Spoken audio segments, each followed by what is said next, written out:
Hello বন্ধুরা, কেমন আছো সবাই? সুস্মিতা রান্নাঘরে তোমাদের সবাইকে স্বাগত জানাই। এই প্রথমবার আমি ভয়েস ওভার দিয়ে ভিডিও বানাচ্ছি। আজকে আমি বানাতে চলেছি বাঙালির খুবই পছন্দের একটি রান্না, শুক্তো। তার জন্য এখানে আমি সবজিগুলোকে সব কেটে নিয়েছি। এখানে আমি করলা, কলা, পটল, আলু, ডাঁটা এবং বেগুন ব্যবহার করেছি। আপনারা চাইলে আরও অন্য সবজি সবার প্রথমে আমি একটা ভাজা মশলা বানিয়ে নেব। তার জন্য এখানে ব্যবহার করেছি সামান্য একটু রাঁধুনি, জিরে, ধনে, মৌরি আর একটু পাঁচফোড়ন। মশলাগুলোকে আমি মিডিয়াম আঁচে 2 থেকে 3 মিনিট ভালো করে নেড়ে ভেজে নেব।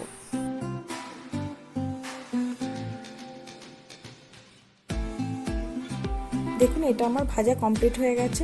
এবার আমি এটা একটা প্লেটে তুলে নিয়ে ঠান্ডা করতে দেবো। চলুন এবার এক এক করে সবজিগুলো ভেজে নেওয়া যাক। কড়াটা গরম করে তার মধ্যে সামান্য একটু তেল দিয়ে সবার প্রথমে আমি বড়িটা ভেজে নেব।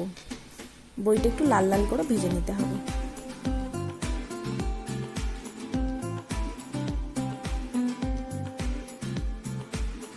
বড়িগুলো ভেজে তুলে নিয়েছি।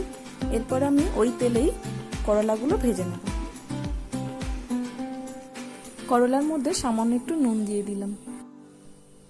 এখানে করলাগুলোকেও আমি একটু লাল লাল করে ভেজে নিয়েছি। এরপরে আমি ডাঁটাগুলোকে ভেজে নেব ভালো করে।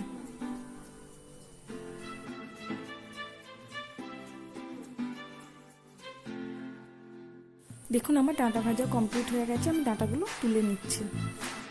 এদিকে ভাজা মশলাটাও ঠান্ডা হয়ে গেছে। এবার এটাকে মিক্সিতে দিয়ে ভালো করে গুলিয়ে নেব।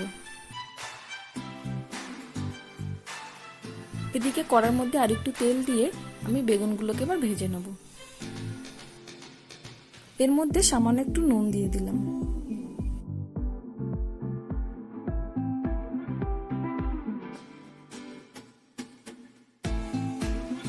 এরপর আমি পটলগুলো ভেজে নেব।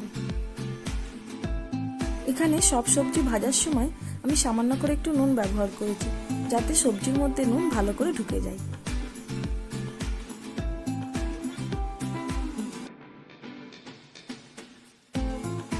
এরপর আমি আলুটা আর কলাটা একসাথে ভেজে নেব।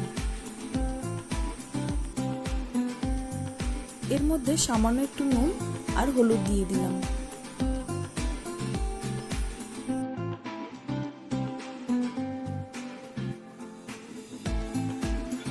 দেখুন, এটা ভালো করে ভাজা হয়ে গেছে। এবার এর মধ্যে সামান্য একটু জল দিয়ে আলুটা আর কলাটা একটু সেদ্ধ করে নেব। 3-4 মিনিট পর ঢাকনাটা খুলে নিলাম। আলুটা বেশ ভালো সেদ্ধ হয়ে গেছে। এরপর সব এক এক করে সবজিগুলো ওর মধ্যে দিয়ে দেবো। এটাকে ভালো করে মিশিয়ে নেব। এটা একটু সেদ্ধ হতে থাক। চলুন অন্যদিকে আমি শুক্তোর মশলাটা বানিয়ে নিই। সামান্য তেলের মধ্যে একটু শুকনো লঙ্কা, তেজপাতা, পাঁচফোড়ন দিয়ে একটু নেড়ে নিচ্ছি। তেলের মধ্যে বেটে রাখা আদা আর রাঁধুনি দিয়ে দিলাম। দিয়ে ভালো করে ওটাকে মিশিয়ে নিতে হবে তেলের সাথে।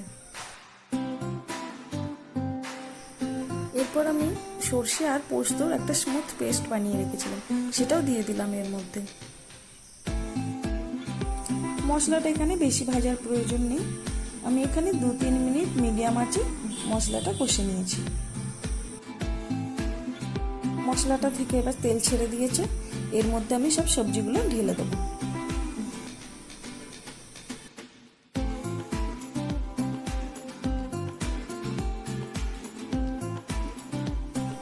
এখানে ভালো করে মশলাটা মিশিয়ে নিয়েছি ঝোলের সাথে।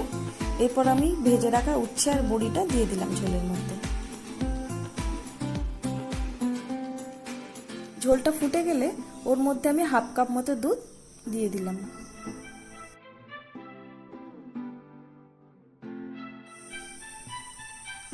এর মধ্যে আমি স্বাদ মতো নুন দিয়ে দিলাম। এবার সেই ভেজে রাখা মশলাটাও উপরে দিয়ে ছড়িয়ে দিলাম।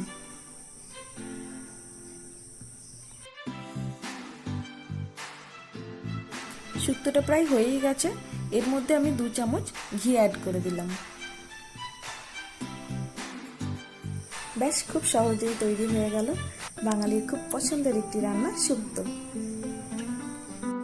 রেসিপিটা কেমন লাগলো অবশ্যই কমেন্ট করে জানাবেন। এবং সাবস্ক্রাইব করার অনুরোধ রইল।